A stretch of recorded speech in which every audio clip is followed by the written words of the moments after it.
Board of Library Trustees meeting of October 12th, 2021. The time is 6:04 p.m. and I'll invite Jinder to call roll. All right, Trustee Duque. Here. Trustee Hahn. Trustee Lentini. Trustee Vadot. Here. Chair Cortez. Here. Thanks, Jinder. I'll invite Jinder to explain how the public can participate in this evening's agenda.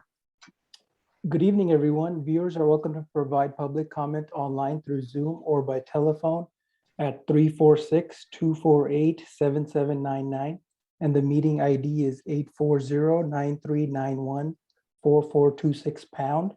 If you are watching the meeting on Zoom and wish to provide public comment, please select the raise hand feature either on the bottom of your screen or through the participants icon. If you are participating by telephone and wish to provide public comment, please press *9 when the chair opens the public comment period. When it is your turn to speak, you will be notified that the host is inviting you to participate. You will need to press *6 to unmute yourself. Once you are unmuted, you will have 3 minutes to provide your comments. Thank you, Jinder. So we'll move to agenda amendments. Are there any amendments to this evening's agenda? I don't see any hands. So we'll move on to minutes to approve the regular meeting minutes of September 14, 2021. Are there any questions from trustees or comments from trustees or staff? Alex? No? I saw you off mute. Okay. So we will open any questions from public comment. There are no attendees. Okay, so we will close public comment. And so I will ask if anyone would like to offer a motion to approve the meeting minutes of September 14, 2021. I'll move to approve the minutes. A second. Second. Great. Jinder, can you call roll, please? Trustee Duque. Aye. Trustee Hahn. Trustee Lentini. Trustee Vadot. Aye. Chair Cortez. Aye. Thank you. And now the meeting that's open to the public, any introductions, awards, recognitions, presentations. We have a presentation from the Memory Lab. So I will call on staff to create the presentation. So I'd like to introduce Jamie Poirier, supervising librarian.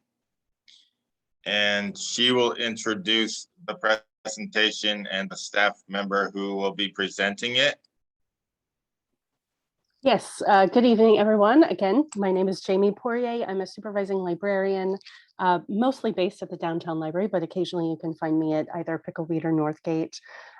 We do have a special presentation with Matthew Hurley, who is a new senior library assistant. Sorry, I have to remember the full title. Also based at the downtown library, but Matthew is actually encountering an audio issue. So I am here to delay while we see if Matthew can actually successfully join, because Matthew is definitely the expert when it comes to the Randy Coleman Memory Lab. So let me just see. Actually, Henry, I'm gonna pop out for just a minute and call and make sure that everything's okay. So I'm so sorry for the delay. Hopefully it'll just be a moment. Susan, are we allowed to move things on the agenda? Yes, you are. Okay, great. Why don't we wait for that to happen and we will move on to Sounds great. item 3. And I'll just look for or ping us, Jamie. Do we have any public comment? Jinder, anyone participating? No attendees at this time.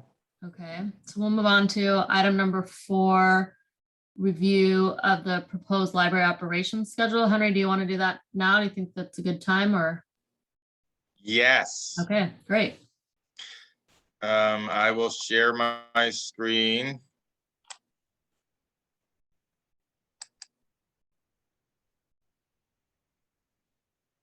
Can everyone see my screen? Yes. Okay, this is item number 4, review of proposed library operational schedule. And this is in relation to the staff report you received as item 4 for this meeting.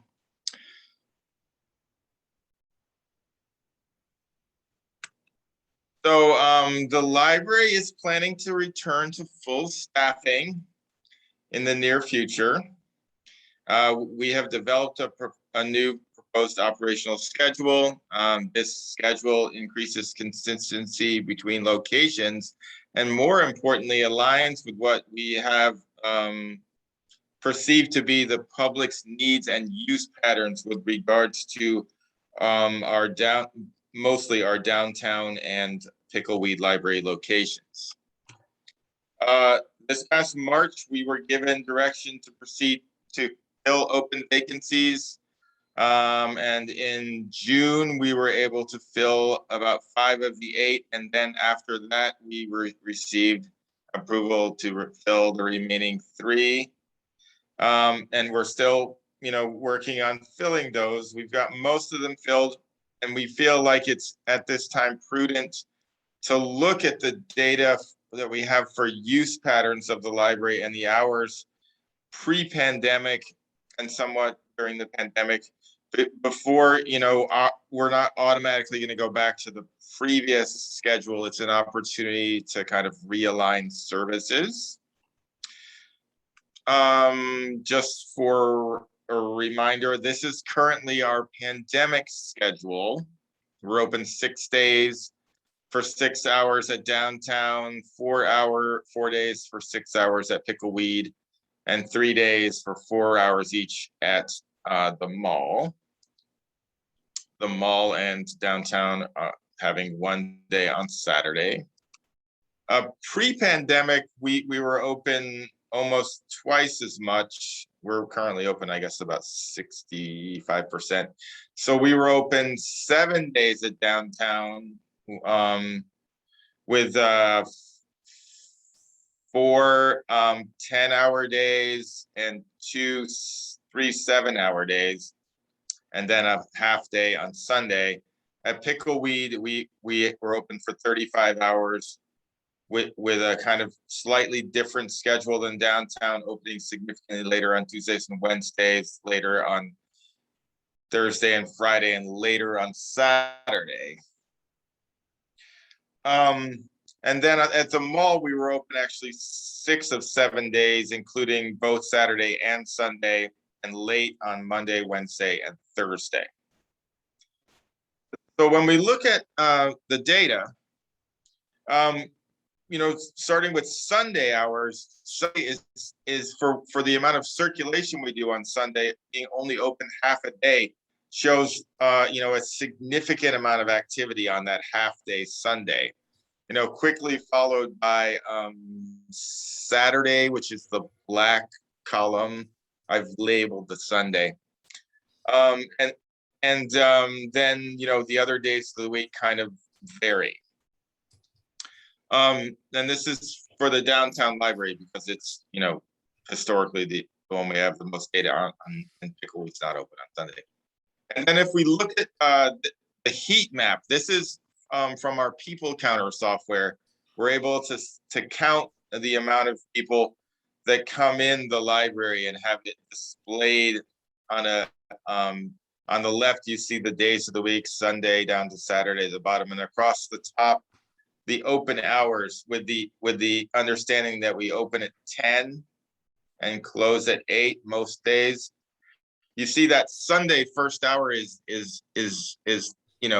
the darker it is, the more people are coming in.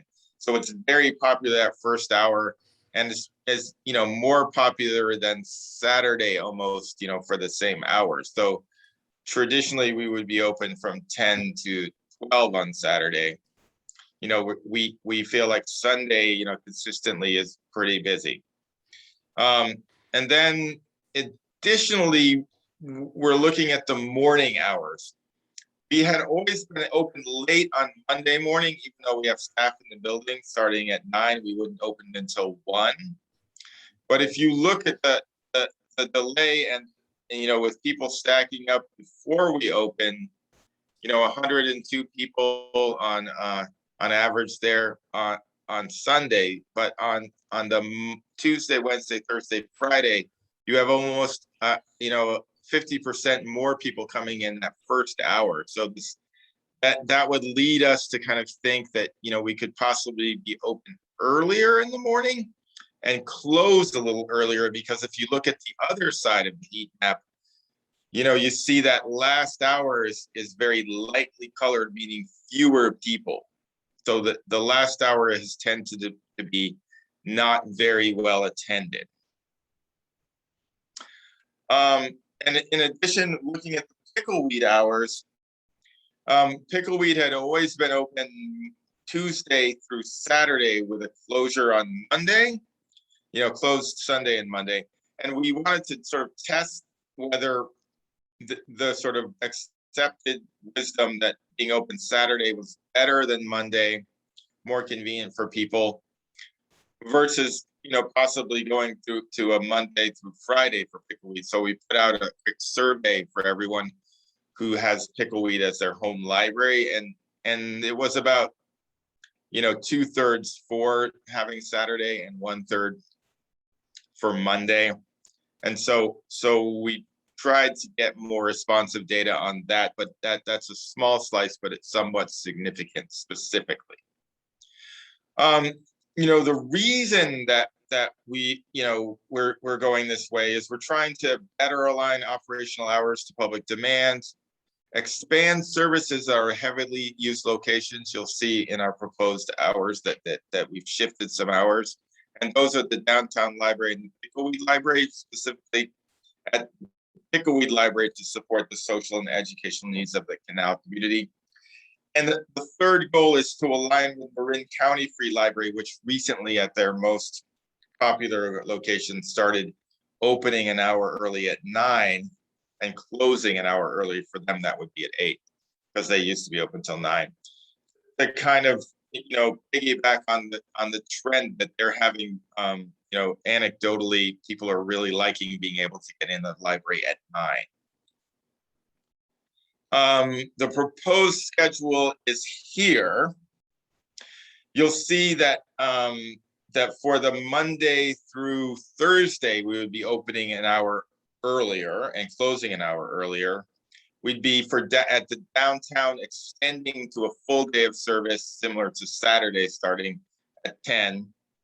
At Pickleweed, the opportunity for opening at 9 on Tuesday and Wednesday will allow for family programming, story times in the morning, which we'd never been able to do there, and kind of align more directly with the same opening times as downtown. So staff were on site to kind of back each other up.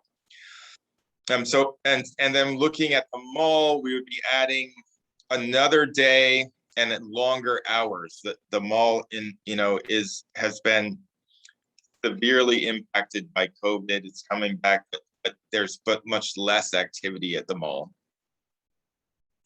So this aligns the library's operational hours more closely to public demand, we think.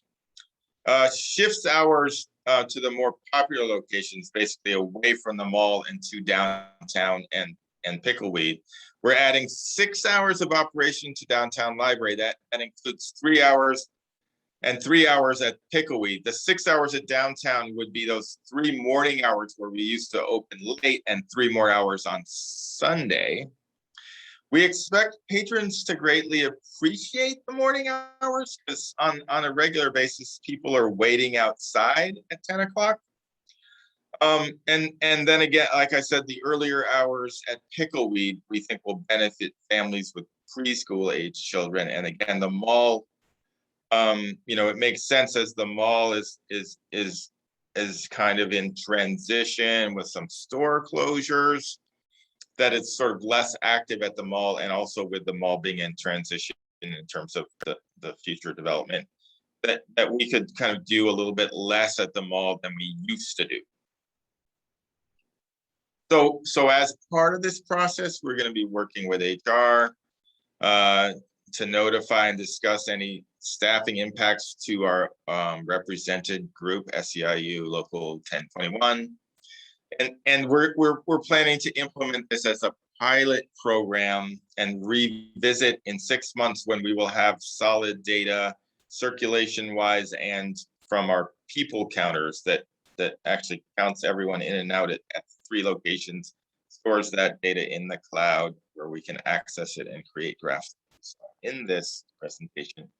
And then kind of assess also at that same time with a survey like we sent to the Pickleweed Library customers, sending to everyone, the customer satisfaction with the new hours. And then we will be coming back to this board with that data after the 6 months pilot program to kind of assess how we're doing. Since the number of operational hours is maintained at 123, there is no financial impact associated with the review of this item. And time for comments and questions. I think I skipped over a slide that we were looking for the board to accept the report and ask their and provide their feedback, which time is now. Would you like me to stop sharing my screen? Sure, let's stop sharing unless anyone wants to refer to a specific slide. Questions from the board? Juliana? Yeah, comments, since it said it was questions or comments. This makes me so happy. I'm secretly jumping up and down because I was at the library a couple of weeks ago. In fact, Matthew, you may remember issuing me a new card and with my kids, and we ran into some friends and some of them were just arriving and it was nearing 4 o'clock and they were all saying, oh, I wish it was open a little later. I thought, oh, I must bring it up at some point. So this is absolutely very timely with schools going back into full schedule and then after school activities going back into full schedule for K to 12 kids. 4 o'clock could really be a little too early. So this is really great news from that side of the extension of the hours. I'm not so familiar with the early hours, although it sounds like those early 9, 10 o'clock people will also benefit from being able to browse more earlier in the morning. So thank you. This is great news. And the fact that you juggle things around to not have to increase hours is really fantastic. Thank you, Adriana. Alex has a question. Yeah, I just have a question for the survey you guys are going to do, the 6-month pilot program. Is there a thought to survey patrons based on age to kind of see what segments of the population are most served, maybe in the morning versus afternoon? You would think like the afternoon crowd would maybe be more school age versus morning time might be more families or seniors. Yeah, that we are a little bit tricky on how we target different demographics. Like our software is set up to target them according to use patterns. So we could make an association by, like what type of things they check out. Or, as you were asking that, I was thinking we could actually ask them, that we could even be like, are you in this category? So they wouldn't have to be specific, but, to get a sense maybe. So I think that does make sense. We're trying to, meet a broad array of needs from, the before school age to school age and older adults, families. And so like, for example, when we did the Pickleweed survey, we were able to sort of narrow in on the people with Pickleweed as their home library.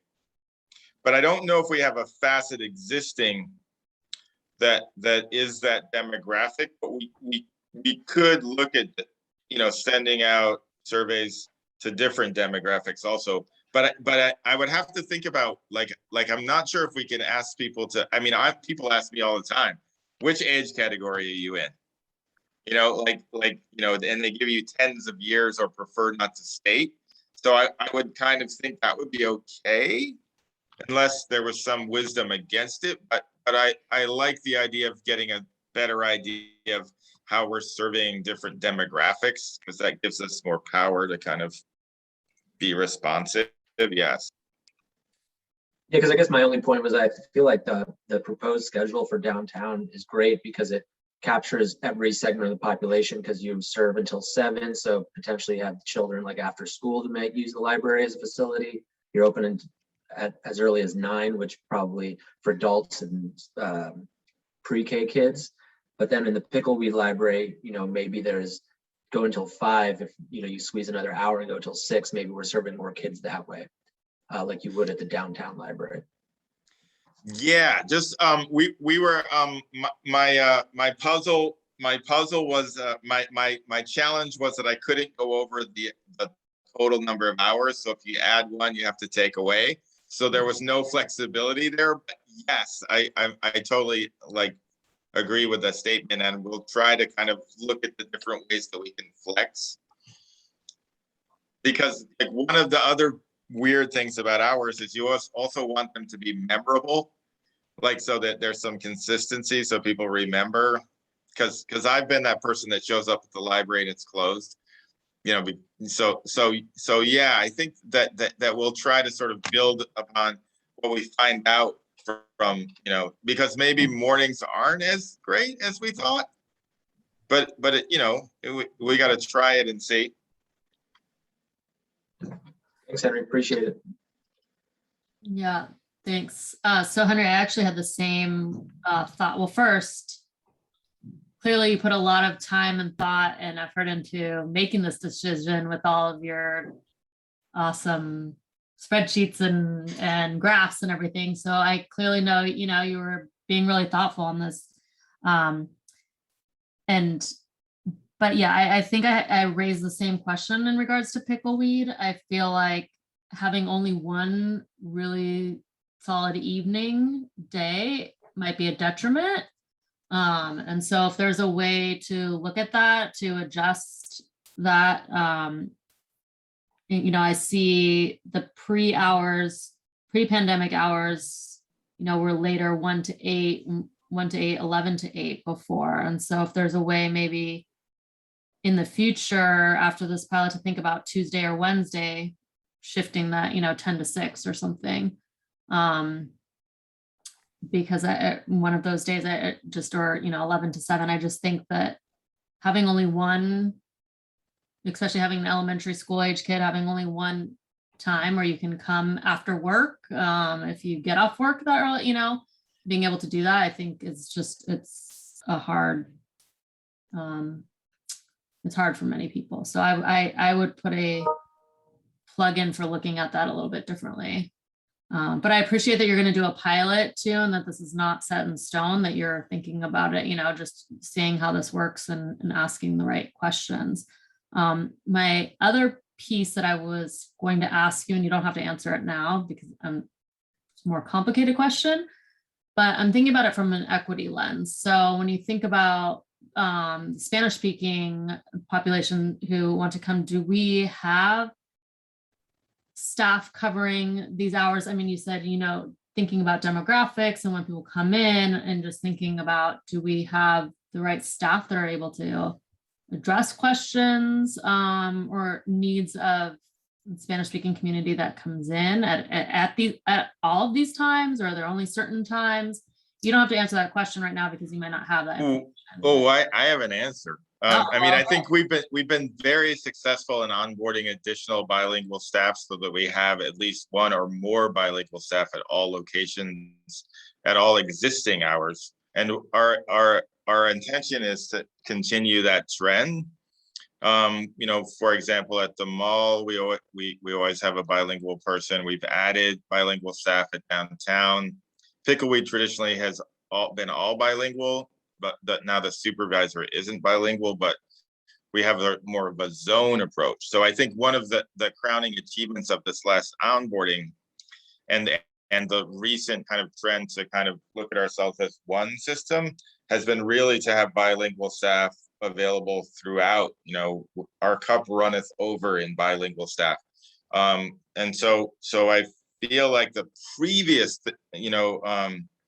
paradigm where it was seen that Pickleweed was the place to go if you're a Spanish speaking patron is no longer the case. And I see on a regular basis our bilingual staff engaging with customers, and though we will be doing more hours, I think, you know, we've actually built up staff so that we are prepared to take on that challenge. And thank you for bringing it up, because it really is one of the great successes of our recent, you know, onboarding effort.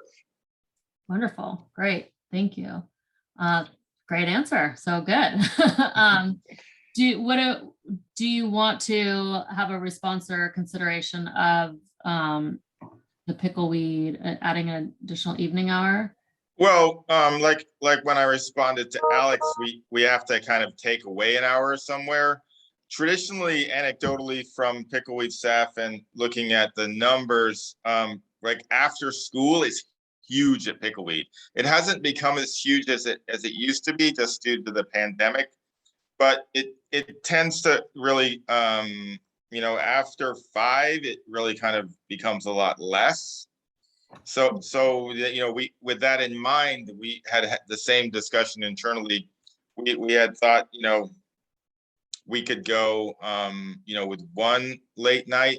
If we add another late night, then we have to have another not morning. Right. You know, so well, it's yeah, kind of like a 9 to 5, a 10 to 6, or yeah, something like. So and then with the interplay of the consistency, I'm gonna just look at it real quick.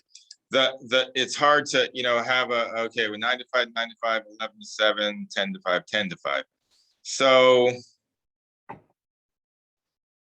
you know, it's hard because, you know, the data shows that after 5, it really drops down. I have another heat map just from Pickleweed.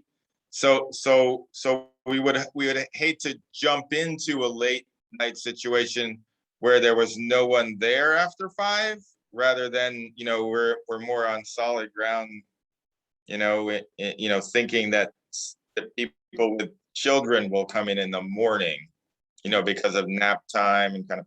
But so, you know, it's just a risk either way. And I think that we were thinking that by, you know, doing a solid two mornings and then 1 night, we'd be able to kind of assess, which we could certainly flip back the other way with 1 morning and 2 nights. No, I obviously I trust your judgment, and I trust the staff's judgment, and just making the decision that you think is best based on that information. I guess I would assume or think differently. And so I just maybe, as you said, asking the question later, would you like another evening, you know, in your survey or something? But yeah, definitely.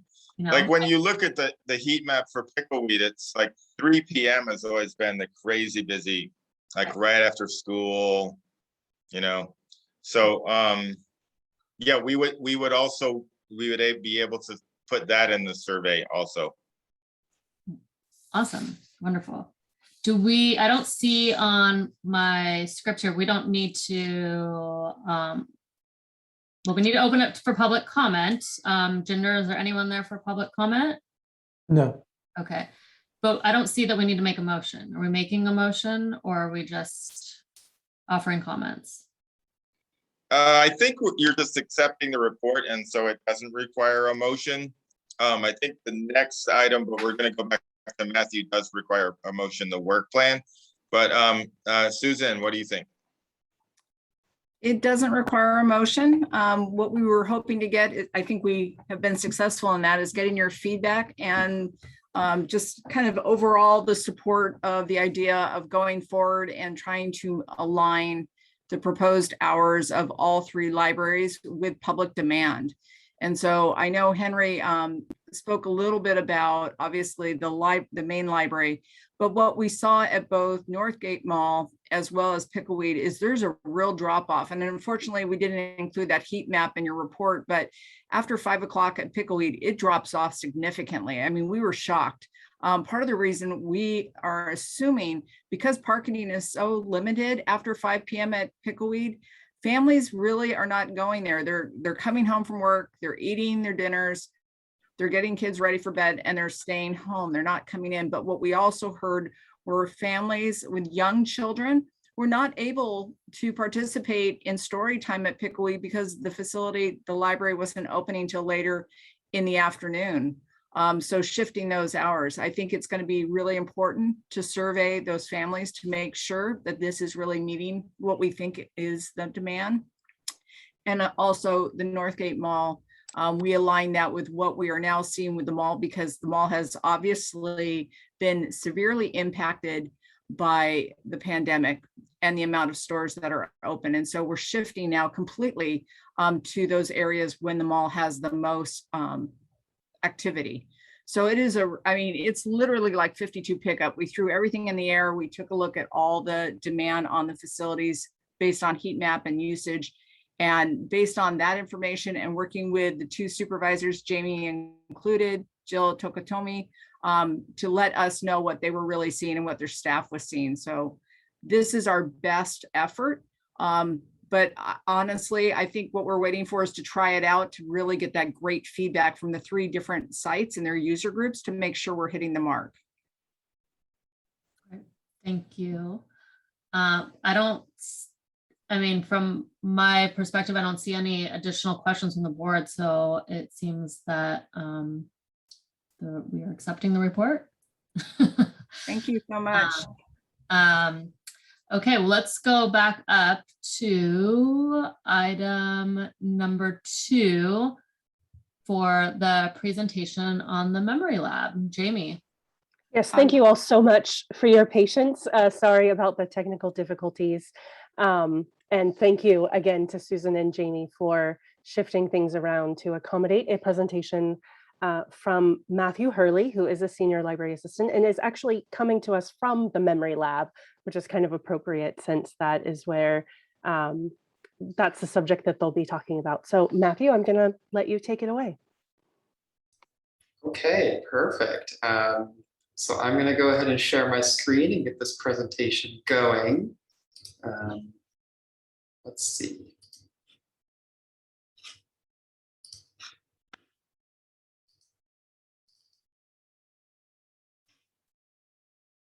Okay. Perfect. Hello, everybody. My name is Matthew Hurley. I'm a senior library assistant. And I have been working on the relaunch project for the Randy Coleman Memory Lab. So just to give a quick summary, the Randy Coleman Memory Lab, or quote unquote memory lab, as we'll be calling it for short today, was established in 2018. It was closed in 2020 due to the pandemic, but we're now have reopened this resource for patrons to be able to use.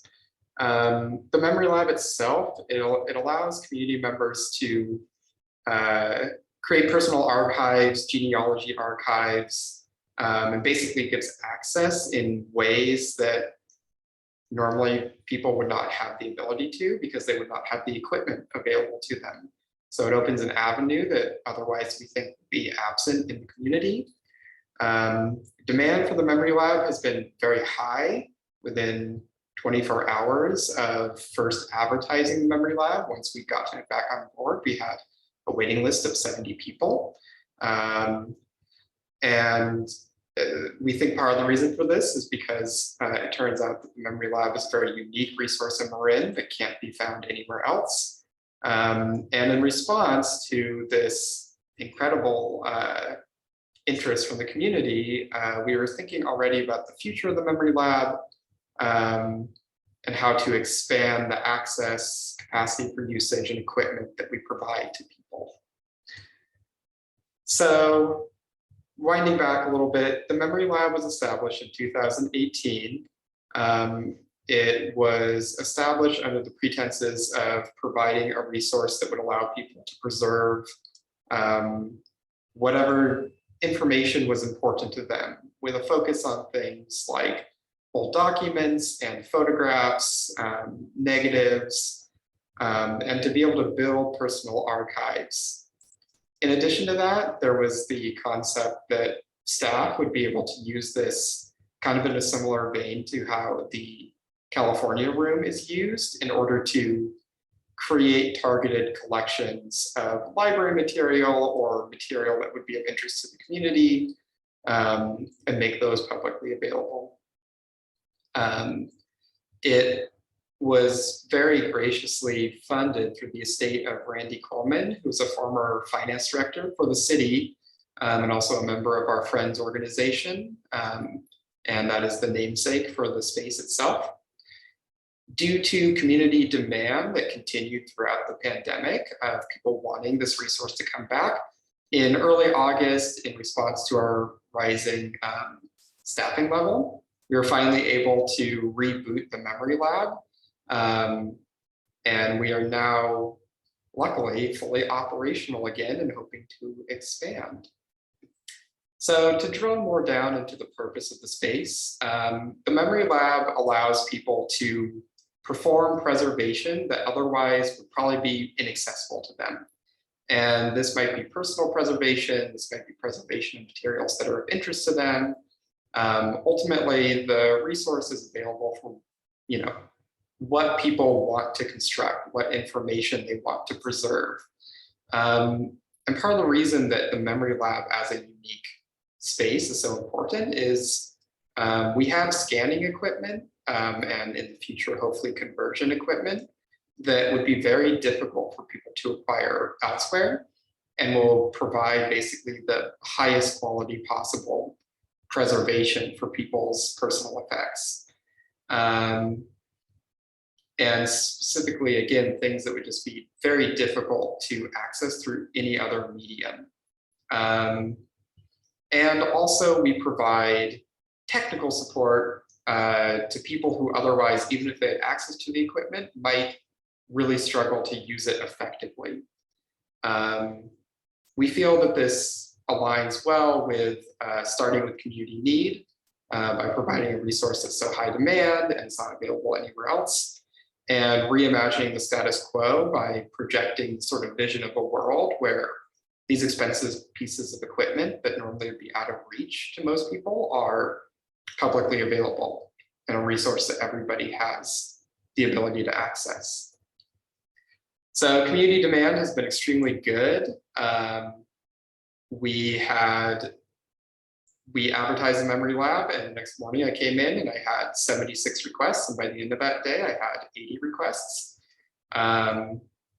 This was a much higher demand than we were even expecting. And so in response to this, we reached out to other resources in the community with the hope that we could potentially give people more options.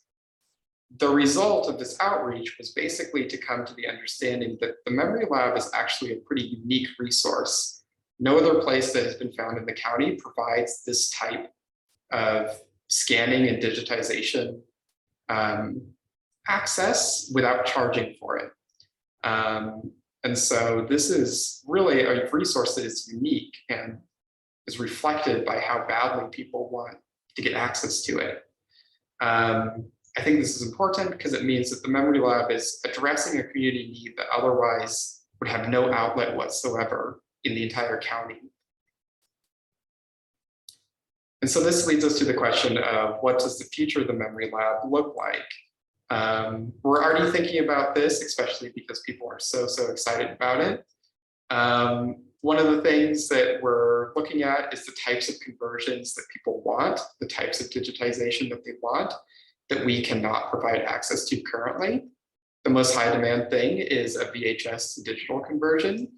And that equipment is on the way, and hopefully soon we'll be able to be tested and onboarded so that we can expand what people are able to use the space for. We also want to expand the number of days per week and the amount of time that space is being used so that access basically meets demand in a way that is reasonable. And we want to build better relationships with community partners who specialize in genealogy and museology and preservation, so that people who are very excited about the Memory Lab might have somewhere else to go to learn more about something like preservation. And so these are some of the things we're hoping the Memory Lab will manifest in the coming months and years as we as we basically hone the community usage of this resource. And so thank you all for taking the time to listen to this presentation. And I would just ask if there are any questions at this time. Thank you, Matthew. Appreciate your presentation and learning. I will see if there are any questions or comments. Okay, I'll start. So Matthew, I apologize if I missed this at the beginning, but what can you explain again, what equipment is actually being used then? Maybe I missed that. I apologize if I did. And then can you give just like a sample of what people have you seen what the major requests are for, and just a little bit more, information around it would be great. Right, totally. And I will back the presentation up a little bit so that y'all can see on the side sort of the equipment that we currently have for the memory lab. The centerpiece is this sort of Epson scanner. This is a scanner that is very high end. It can be used, it's often used by professional photographers to digitize their materials. It has a lot of capabilities that your average scanner at home would simply lack, and basically gives people the option to have this high-end preservationism that otherwise would be absent. We also have over here a document scanner for people who need to preserve a large number of less fragile, less old documents. But if, especially for genealogy research, someone has a lot of documentation that they would like to turn into a digital format, we have that as well. We have our computers that support those pieces of equipment. And in addition to that, we have the ability to convert floppy disks and pull files off older SD cards and stuff that are going out of date. So that's some of the things we offer now, and we're hoping to expand our equipment in the future, like with the VHS. As for the types of projects people have been working on, most of it is family information preservation. So a woman was coming in a few weeks ago, and she was showing me some of the documents she was preserving, which included her father's 1918 entry visa to the United States. And she discussed how she was going to digitize this material and then kind of plan a trip to basically follow her ancestors' steps going from Italy to the United States, but she was going to do it in reverse. And so this is oftentimes the type of thing that people are trying to preserve, is information about their family that they're worried otherwise will go by the wayside. Great, thank you so much for that. Totally. I don't see any other questions or comments from, Alex, I'm sorry, go ahead. No worries. I just had two questions. One sort of basic, what's the process like in terms, I know you said you had about 80 folks who signed up for the service. How long does it take to service these individuals? What's the capacity like now? Like, how long will it take you to get through all those 80 folks? And then secondly, what does the library do to protect privacy? Because just assuming that there's kind of some sensitive or confidential information, are there steps in place to protect those folks' privacy? Totally. So to answer your first question, so currently we have run through about 12 people in the memory lab, which means we still have a backlog of about 78 people after eventually we had to just close the form because we didn't want, the list to infinitely grow. Currently, we're able to help 2 people per week, with our staffing capabilities, but we're currently hoping to add at least 1 additional appointment per week, and then perhaps even past that, just depending on, again, staffing is the bottleneck right now. So that's kind of the state of the list presently. As for information or privacy protection, So when people come in, we highly encourage them to bring a external hard drive or a flash drive. We will also help them go to a cloud service, but the scanner basically will take images, the digitized images, and place them directly in whatever external device or service the person chooses. So none of them actually go on our computer. They completely bypass our machine into this person's personal effects. So this is great because it means that the next person to come in isn't going to look and see everything the previous person was doing. In addition to that, I go through once a week and just make sure that there's not stray files that have been kind of gotten gummed up somewhere in the works. Awesome, thank you. Totally. And Alex and Matthew, if I can just jump in, something that I want to point out is that part of this is staff support. Part of like the issue, as Matthew's talking about, of trying to provide as much staff support as possible.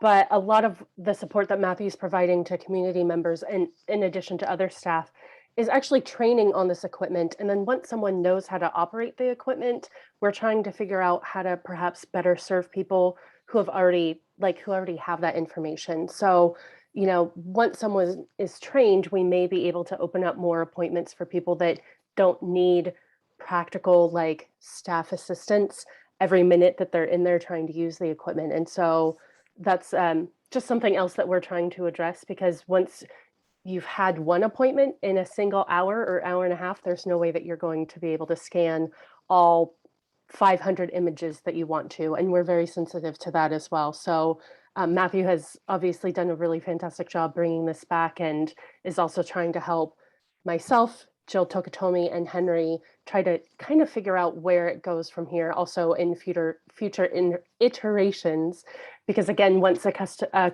community member or customer has the training, theoretically they could use the equipment perhaps without staff actually having to be present, as long as the library is open. But to Matthew's point, also the equipment is very expensive, and so we want to make sure that that it's just like used in a very like well thought out way, so that nobody breaks it, basically.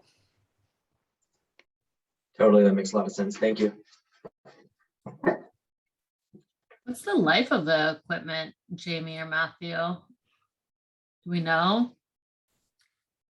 I mean, is it going to survive all 80 plus people? I mean, yeah, we've had the equipment for a number of years, and I don't anticipate any problems with that, but I don't actually know that we would be able to answer that. It's like a computer, right? So it works until it doesn't. Got it. Is there any public comment, Jinder? No. Okay. And so we will thank Matthew and Jamie for the presentation on the Memory Lab. Thank you so much. Thanks, Matthew. And so we will move down to item number 5, review of the Library Board of Trustees work plan for 2022. Oh my gosh, 2022. Thanks, Jamie. I have this one. My presentation today will be the attachment of the work plan, and I'm going to share my screen so that we can look at what we have proposed. And we're really looking for feedback, because we kind of just filled the holes in the plan with things that we could think of, but there are many of things that we haven't thought of. And I'm pretty sure I went through, we're going to do this again with the schedule at the end of the year to kind of make sure that we don't have a library board meeting on a major holiday or something that wouldn't work for people. So here goes.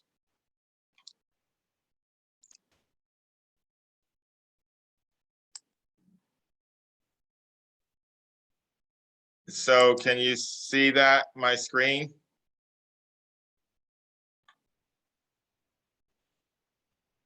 Yes. Cool. So on the left, I've listed what I perceive to be the second Tuesdays of all the months going from this coming January 2022 through December. And sprinkled throughout is I think the foundation is the review of the library budget reports as they come out. So at the beginning of the year, that'll be, because this is the calendar year, the fiscal year second quarter will have been over for at least a month. And then in June, we'll be looking at the third quarter, with the fourth quarter in September, and the last quarter sometime in or the quarter of the next year, sometime in November. National Library Week is in April. We put in an RFID tagging update in January. At that time, we'll be tagging the collection actively. There's an item on Little Free Libraries, services to Spanish-speaking families. We did last year. We're going to do that again. Automated materials handling is something that we're planning to do after we get everything tagged. So bringing that back around as an informational and sort of an update item. That is the technology that allows you to put your library book into the chute and it gets checked in and sorted automatically, which we're planning to do as a consortium. And then always with the selection of chair and vice chair in December for the next calendar year, and that review of Board of Trustees meeting schedule for the next year. I believe it should probably say 2023 there at the bottom. There we go. So on the right side, we have some proposed presentations, and I think that's the most flexible part. Depending upon, for example, this presentation we just saw, the memory lab kind of took off like crazy. So it was mentioned at the last meeting that there was interest. So we would be, planning ahead with specific items to bring forward in the presentations, but at the same time being responsive to things that, may come up, during the year. So I guess what we're looking for now is other ideas that the board would like to put in the work plan. Notice there's mainly one bullet point in each of the meetings, so we could use at least one more. And now is the time to mention things, and or I believe we could also receive that feedback in other ways at other times asynchronously. But I'm going to stop sharing my screen unless you want me to keep it up here. Henry, one of the things that maybe we can come back to now that services are back in person, and I don't mean now because I know everyone's adjusting and there's a lot going on, but maybe springtime or early summer is going back to the nut-free policy discussion we didn't finish. Excuse me. Okay. So that would be like in May, maybe. Excuse me. I think we didn't finish it. I think the pandemic hit, and then we we didn't come back for 18 months. Okay. That's the only Got it. thing. And I appreciate you adding the race equity program information in there as well. That's all I have. Alex? I just guess going back to our discussions on the schedule, is there the ability to talk about youth outreach? I know we're talking about senior outreach, but potentially youth outreach for kids. Yes, we do an active outreach program at the schools. That's a great one. Let's put that in there.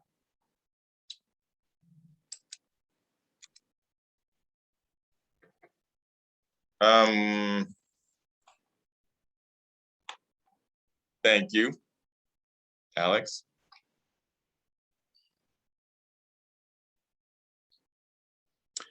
We should probably also add our school library card drive, which is ongoing.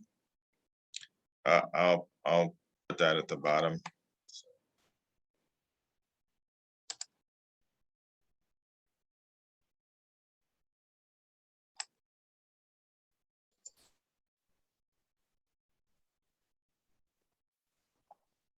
Henry, since we talked about new opening hours, do you think there'll be an opportunity to review after a few months?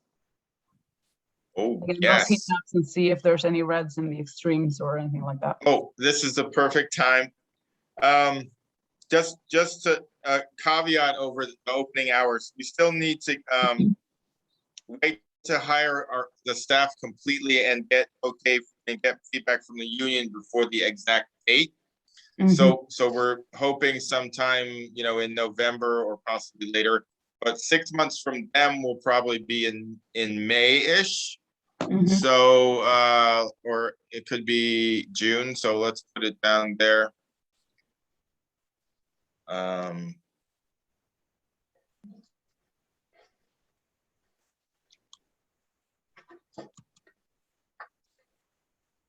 Okay, yeah, good one. Thank you. Also, I had the dates wrong on the fiscal year. I quickly changed those. My apologies. No worries. I just have a question. Is virtual reality programming something that the library does or is looking to do? Oh, yeah, COVID kind of shut that down in a big way. Oh. But yes, I we saw have a great relationship with XR Marin, who gave us a ton of the two different kinds, the one that's Facebook and the other one. But then we got some new ones, and it was mainly at the mall where we were offering anytime you visited the mall library, you could try the virtual reality. We had 2 setups there, and it was crazy busy. So we're planning to bring that back, when it's appropriate. I think the county's already doing it. The Murray County Free Library has a very tight partnership with XR Marin, and they were basically partners in national conferences and talking about it. But we're foreseeing, if things proceed along the path we hope they will and COVID gets less, we'll be able to kind of reinstitute that. Given that sort of like wearing the goggles, sharing them is kind of germy, Whereas that's pretty awesome. Yeah, whereas the 3D printing is a little more, you can stay 6 feet away. But definitely we hope to bring that back because it was very, it has so many applications, in training and sort of exploration, history. I think the county's working on a thing. I think I heard something around Rosie the Riveter or a virtual reality experience with like an equity lens, which would be completely awesome. So stay tuned. But as long as it isn't perceived as kind of a vector for contagion, yeah. And I think it may be that the new iterations actually use your phone in an interesting way, so that may actually create a better experience than the traditional huge headset and all that. So we'll see. Great. Thank you. And do we have any public comment, Jinder? No. Okay. So can we have a motion to approve the Library Board of Trustees work plan for 2022? I motion. We have a second? I'll second. Great. Jinder, call roll, please. Trustee Duque, Aye. Trustee Hahn, Trustee Lentini, Trustee Vadot, Aye. Chair Cortez. Aye. Thanks, Jinder. Item number 6, any brief reports on any meetings, conferences, or seminars attended by board members? Adriana, Alex? No? Okay, we move on to staff reports and comments, program updates or reports on any meetings, conferences, or seminars attended by staff. Thank you, Jamie. I'm gonna do A through E, and maybe Susan goes F and I'll go D.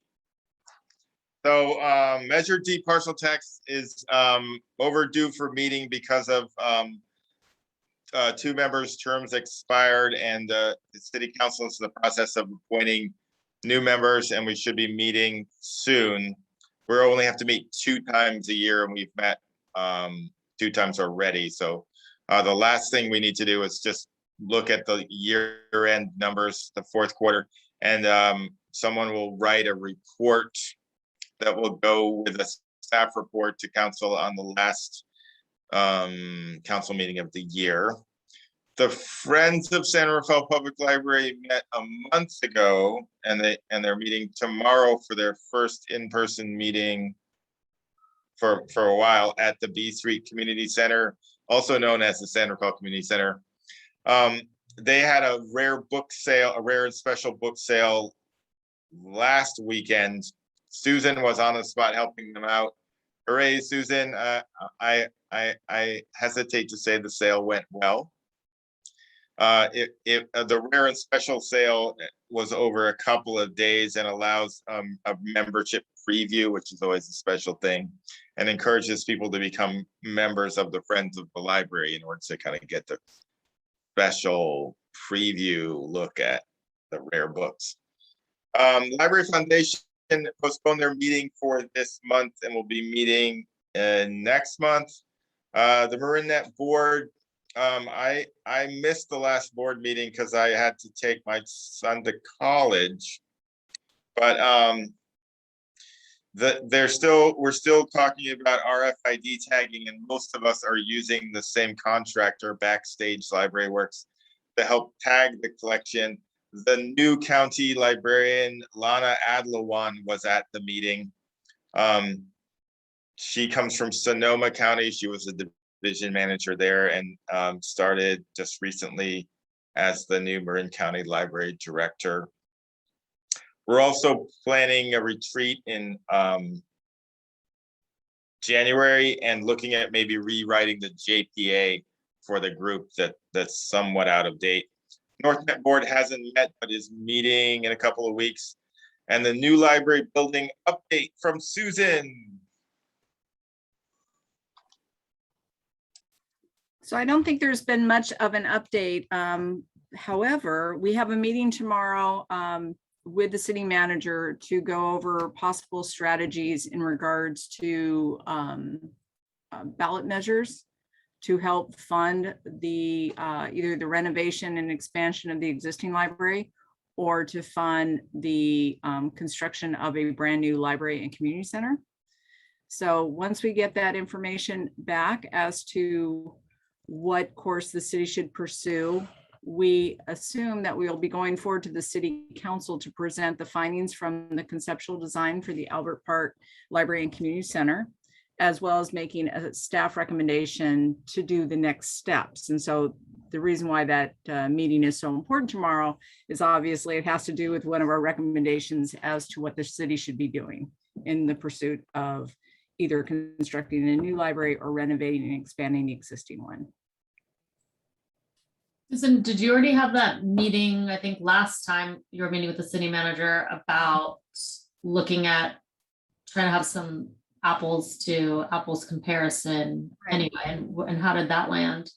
So there were 2 recommendations that staff was considering. One was doing another conceptual design of the existing Carnegie Library, and the other one was funding mechanisms and strategies in order to fund it. And honestly, after meeting with the, I'm trying to remember what type of consultant they are, but Godby Research is the city's research firm that conducts the citywide satisfaction polls, election measures, things like that.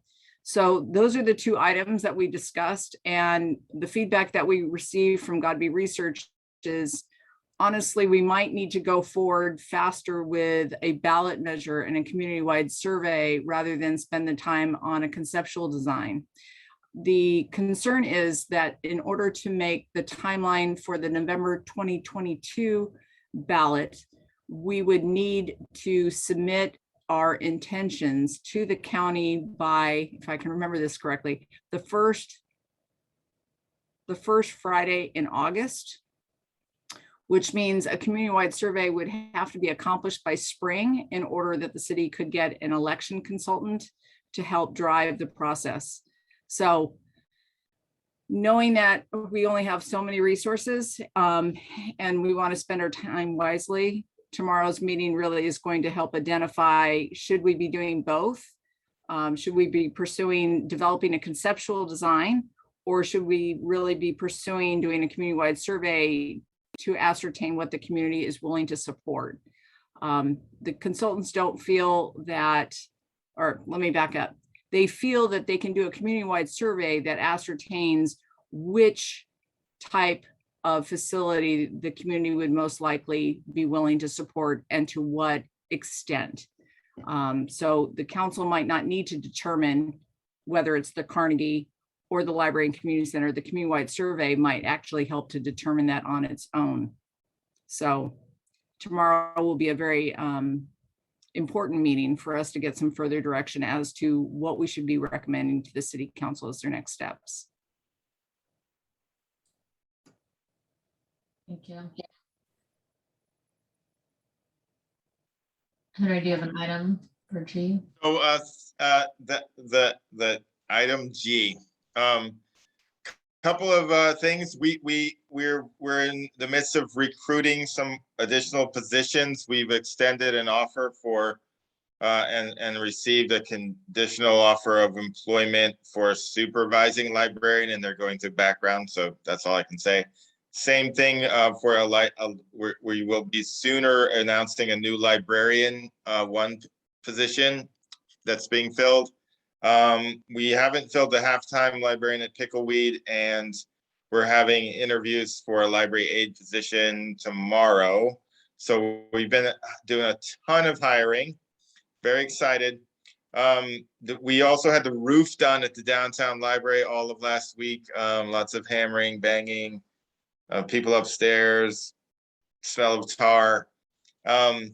We had a leak in the HVAC that I found because I was going in there to get cleaning supplies for cleaning around the front door, and that was rapidly fixed by DPW. Hooray! We're moving into fall, and so I think we're having more and more people coming in the library, and I think it's just people sort of getting back to normal, which is great. And that concludes my city librarian update. Well, and thank you. I've been getting the emails now on the Friday updates. I hope everyone else is too. So thank you for that. Okay, well, we will close out unless there's anything else. Oh. Did you take your son to college? Where'd he go? UC Santa Cruz. Nice. Congrats. Go Banana Slugs. Yeah. Great. Okay, we will close. The next meeting is November 9th, 2021. And as of now, we'll close the meeting at 7:12. Have a good evening, everyone. Thanks, everyone. Thank you. Bye. Bye. Bye.